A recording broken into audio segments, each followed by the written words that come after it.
우리가 볼 때는 거룩하신 그 하나님이 이 세상에 왜 오셨을까? 거룩하신 예수님이 하늘 보좌를 버리시고 이 세상에 오신 이유가 무엇일까? 바로 그것이 기독교의 핵심인 것입니다. 하나님이시고 거룩하시고 성결하시고 깨끗하신 그분이라면 아마 죄가 많은 이 세상이 아니라 그저 천국, 그야말로 그 천국에만 계셔야 할 하나님이시잖아요. 그런데 그 하늘 보좌를 버리시고 주님은 이 땅에 내려오신 거예요. 하나님과 동등됨을 취할 것으로 여기지 아니하시고 이 세상에 내려오신 사건. 왜?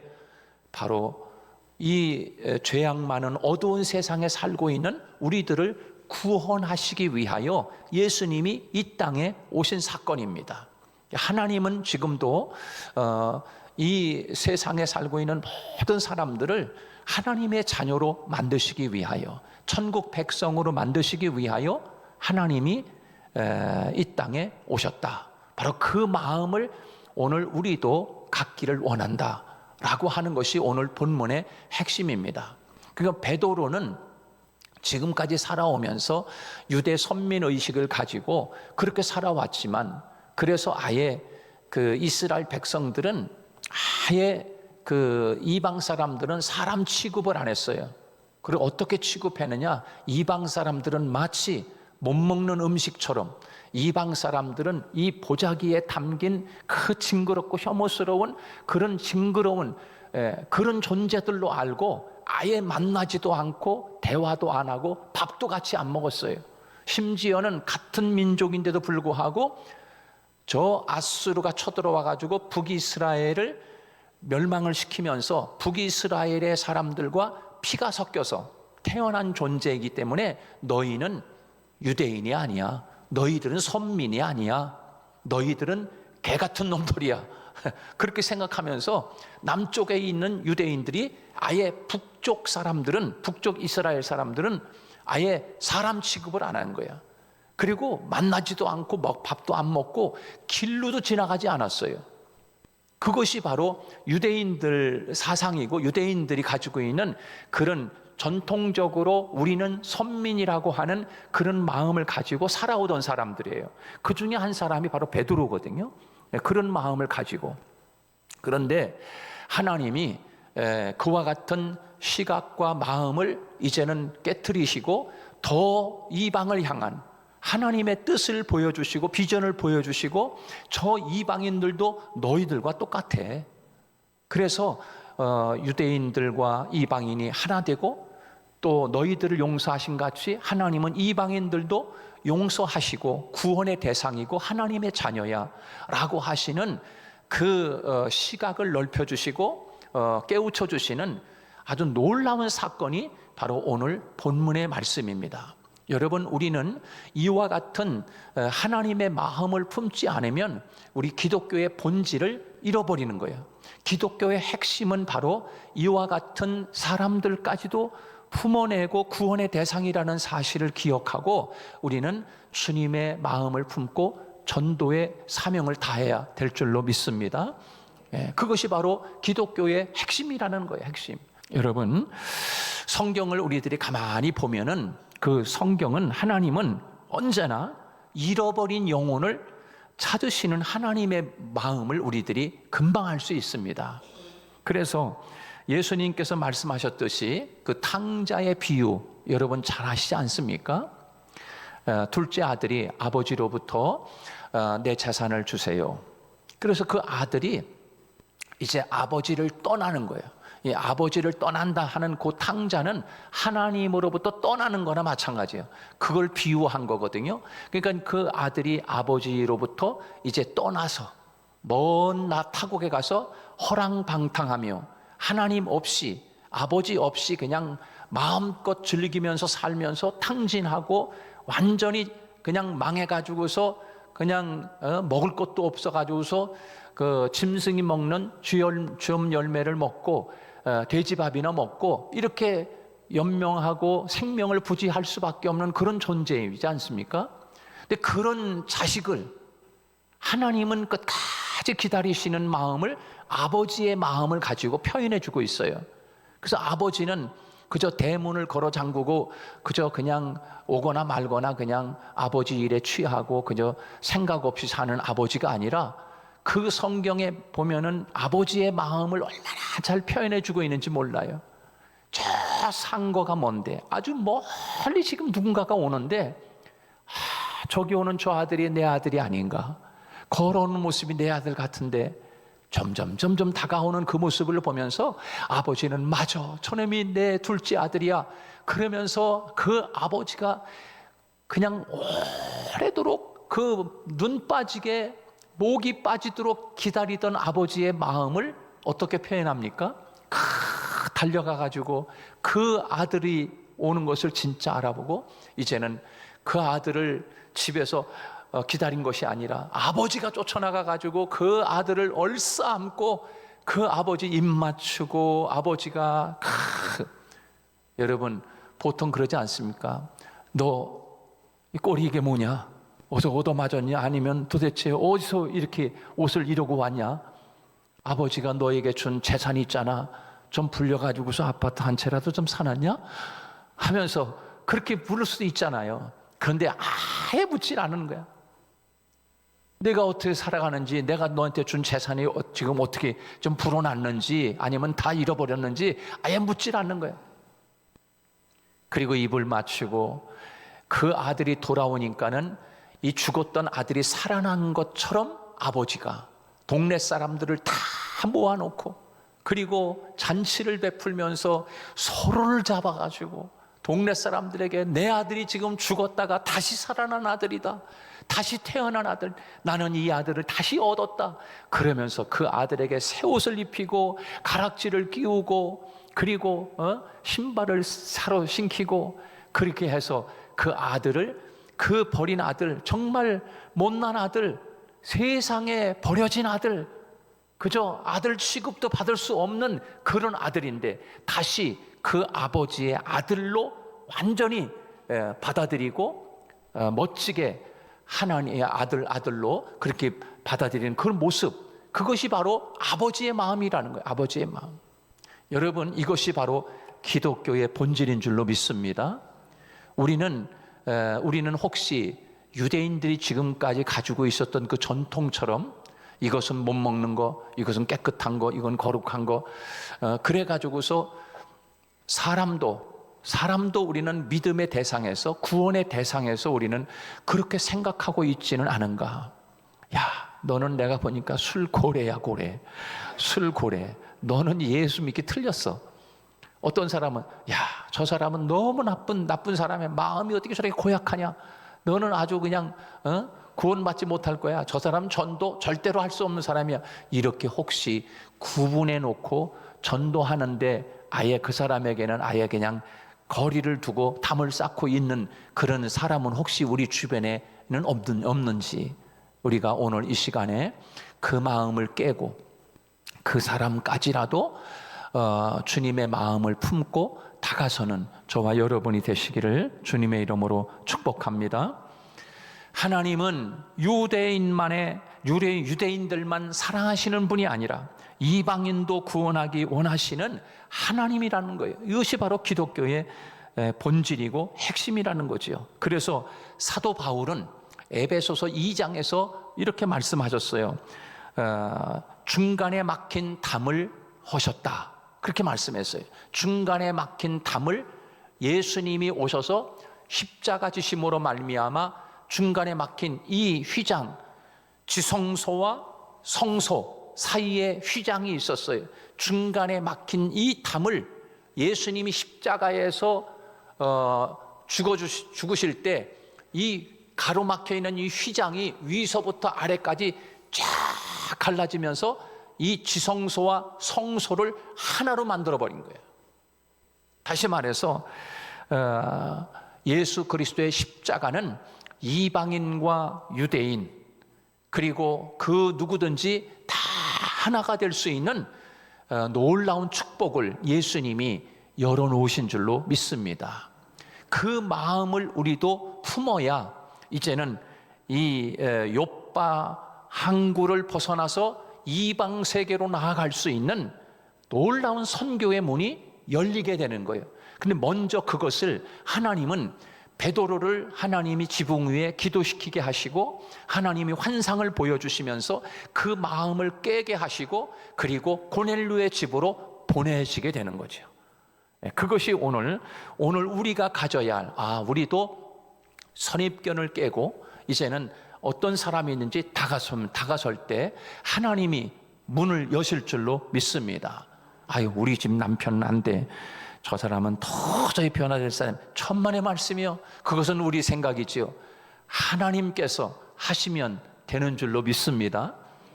여러분 어떻게 여러분 다윗이 어떻게 골리앗을 이길 수가 있다고 누가 장담하겠습니까?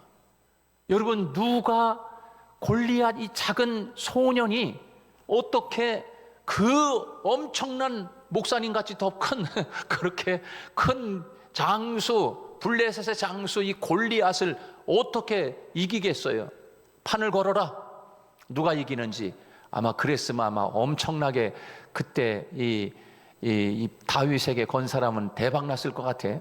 여러분 어떻게 다윗이 골리앗을 이깁니까? 우리 생각하고 틀린 거잖아요. 그죠? 근데 하나님이 하시면 다윗이 이길 줄로 믿습니다. 그러니까 여러분 곁에 골리앗처럼 이렇게 듬지막하게 있는 사람이 있으면 그 생각이 골리앗처럼 커. 저 사람은 절대로 예수 안 믿을 사람이야. 이 사람 절대로 예수 안 믿을 변화될 사람이 아니야. 이렇게 생각할 수 있잖아요. 그러나 여러분 입에서 나오는 물맷돌을 던질 수 있기를 바랍니다. 여보, 예수 믿어야 당신이 나를 사랑하는 것처럼 우리 같이 천국 가잖아. 예수 믿고 같이 천국 가자고 하는데 받아들여야 되지 않겠어? 그러면서 물맷돌을 탁 던지면 여러분의 남편이 여러분의 아내가 주께로 돌아올 줄로 믿습니다. 우리의 선입견을 깨고 말씀을 물맷돌을 던지는 거예요. 물맷돌을 자식들에게 자식이 이제 목사님 우리 애들 이제 머리가 다 커가지고서 말도 안 들어요. 그냥 그만 얘기해 엄마 이렇게 이야기하는데 어떻게 하면 좋아요? 그래거나 말거나 물맷돌을 던지세요. 예수 믿어야 잘 된다. 예수 믿고 우리 천국 가자. 예수 믿고 구원받자. 그래야 우리 천국에서 한 가족으로 또 살 수 있어. 이렇게 물맷돌을 던질 때 여러분의 자녀들이 언젠가 그 엄마의 말을 듣고 자녀들이 변화되고 새로운 존재로 하나님이 구원시킬 줄로 믿습니다. 우리의 선입견을 깨야 되는 거예요. 이것이 바로 오늘 본문의 말씀인 거예요. 중간에 막힌 담을 허셨다고 그랬어요. 예수님이 유대인과 이방인이 한자리에 모일 수 있는 곳이에요. 그래서 이 교회라고 하는 이곳에는 바로 배운 사람이나 배우지 못한 사람이나 가난한 사람이나 부자나 또 누구나 막론할 것 없이 이 자리에 모여서 하나님 앞에 예배할 수 있는 이 축복이 바로 예수 그리스도께서 이 땅에 오셔서 십자가에서 이루신 줄로 믿습니다. 자, 이 일들을 위해서 한 사람 이방인을 대표로 고넬료를 세우시고 하나님이 유대인 가운데 대표로 베드로를 세우시는 거예요. 그래서 이방인 고넬료와 또 유대인 베드로를 이제 하나가 되게 하시는 놀라운 간문에 지금 우리들이 있습니다. 그 광경을 지금 우리들이 보고 있는 것입니다. 그리고 하나님은 이 두 사람에게 동시에 환상을 보여주시는 거예요. 오늘 본문 단순한 환상의 이야기가 아니죠. 바로 복음이 모든 민족에게 열리는 역사적인 사건입니다. 이건 역사적인 사건이에요. 하나님은 그래서 하나님의 섭리는 그냥 한 사람에게만 이루어지는 것이 아니에요. 하나님의 섭리는 내가 하나님의 뜻을 보면 또 다른 사람도 그와 같은 역사를 보게 되는 거예요.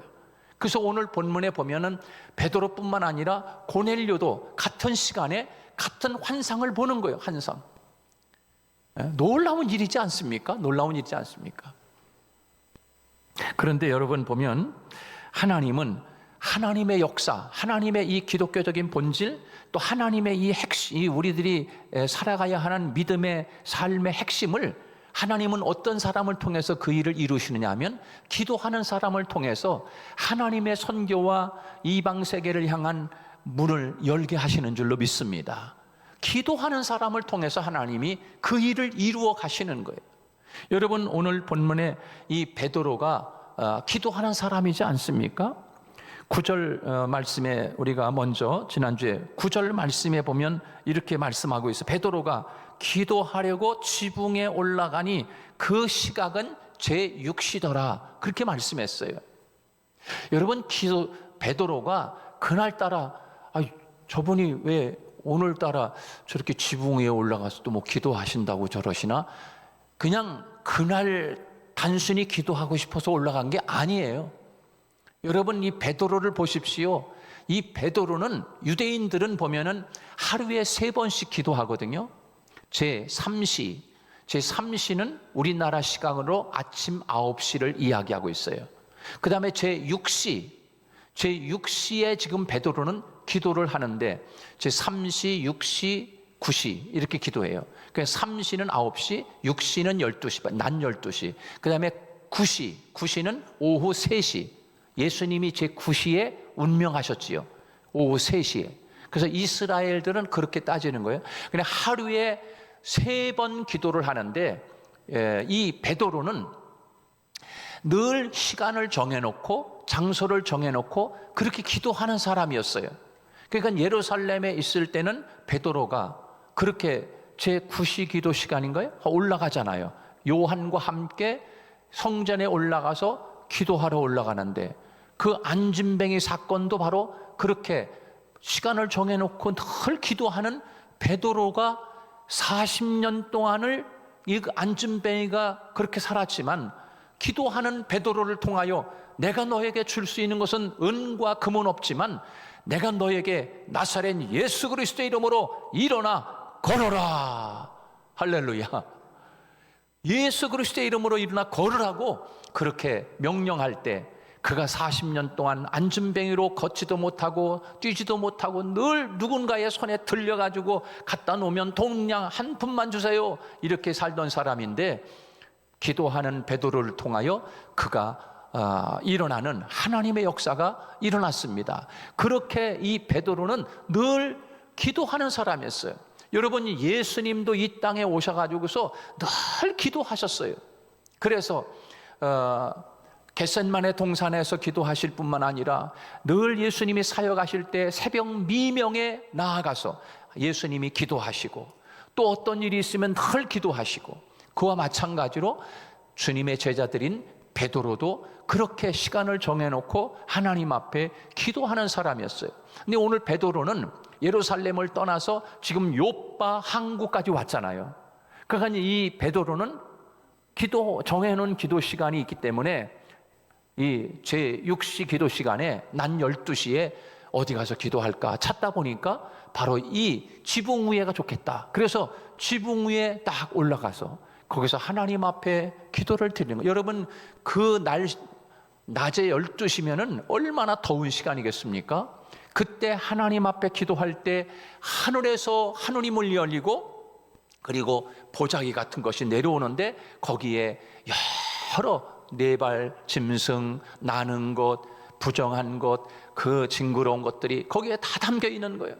그거를 보면서 이 베드로의 마음을 깨게 하시고 선입견을 깨게 하시고 그리고 전 이방 세계를 향해서 나아가는 놀라운 것을 우리들에게 가르쳐주고 있습니다. 그래서 하나님은 어떤 사람을 통해서 하나님의 나라를 이루어 가시는가?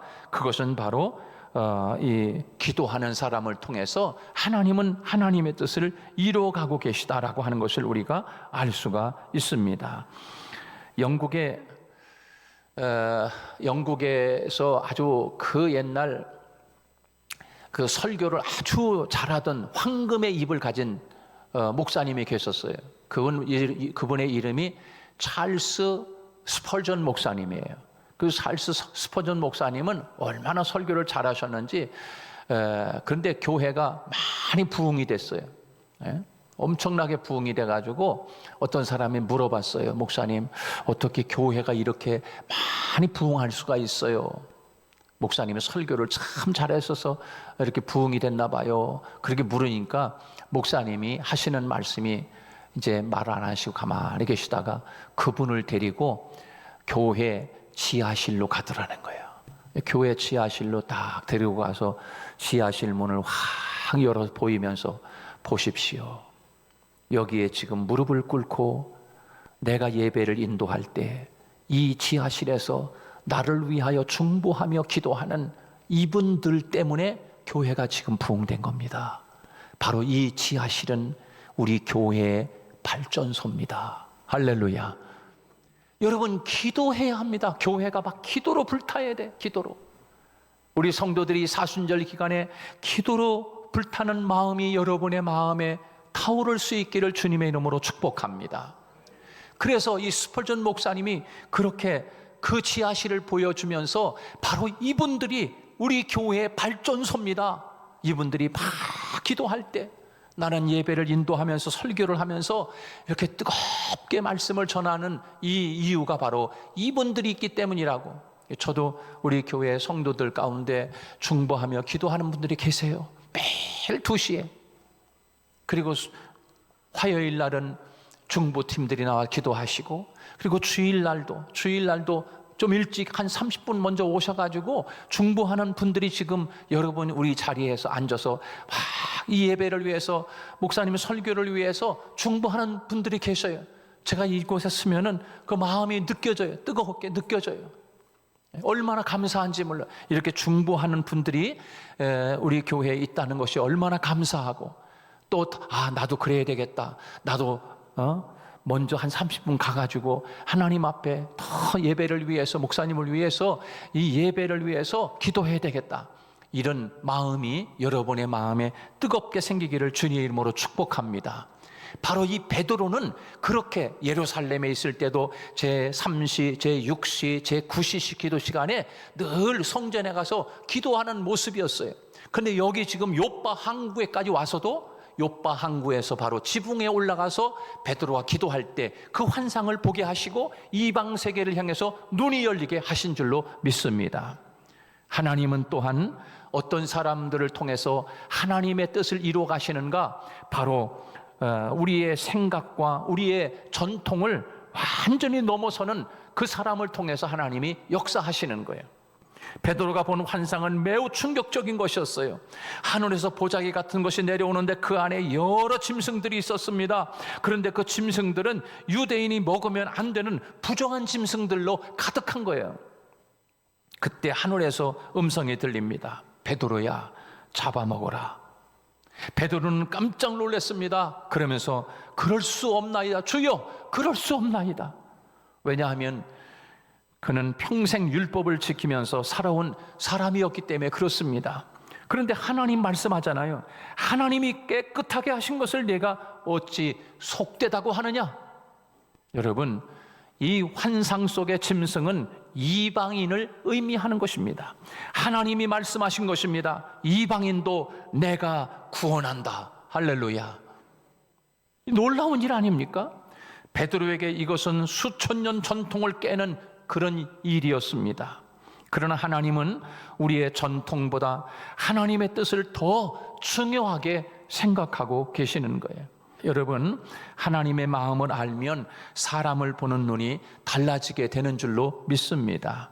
오늘 본문 말씀에서 또한 하나님의 세계를 누구를 통해서 이루어 가시는가? 하나님은 순종하는 사람을 통해서 하나님이 역사하시는 거예요. 베드로는 처음에는 환상을 이해하지 못했어요. 그러나 성령께서 말씀하십니다. 두 사람이 너를 찾고 있으니 의심하지 말고 함께 가라. 그렇게 말씀하고 있어요.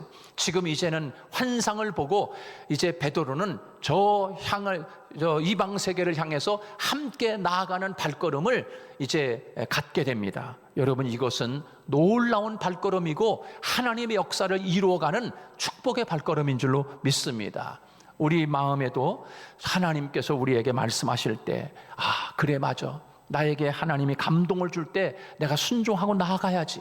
여러분, 베드로가 아니에요, 저는 갈 수 없어요, 내가 왜 이방인에게 갑니까? 다시 예루살렘으로 갔다고 하면, 발걸음을 예루살렘으로 갔다고 하면 어찌 여러분 세계의 선교가 열렸겠습니까? 오늘 이 사건은 이 유대인 베드로, 이방인 고넬료 두 사람이 하나가 되는 역사를 통해서 이방의 문이 활짝 열려서 기독교의 핵심, 기독교의 복음의 역사가 이루어간 줄로 믿습니다. 오늘 또 다시 한번 우리 마음속에 이 마음을 품고, 우리도 주님의 마음을 품고, 내가 선임변을 갖지 말고 내 주변에 가까운 가족들, 그리고 내 주변에 있는 사람들, 내 직장의 동료들, 그들에게 더 가까이 다가서는 저와 여러분이 되기를 주님의 이름으로 축복합니다.